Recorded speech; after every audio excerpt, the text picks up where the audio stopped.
A really good diagnostic test would be a trial of acid suppression. So a short trial with maximum dose of medication would identify if the patient responds to that or no. That can tell us a lot about whether the patient has reflux or no. The next test here would be an upper endoscopy.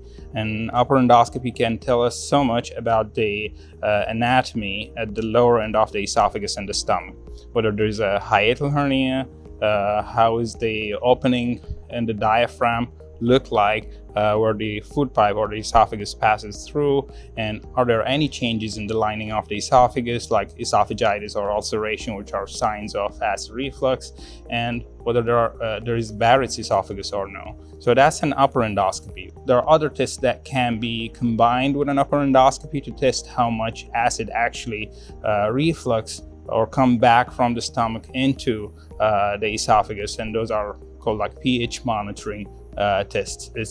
It's a simple test, so basically adding a very small capsule that's attached to the wall of the esophagus during the upper endoscopy, and the patient would carry a recorder around for 4 days. It records the data of how the acidity in the esophagus increase or decrease, or what changes happen during that 4 days recording period.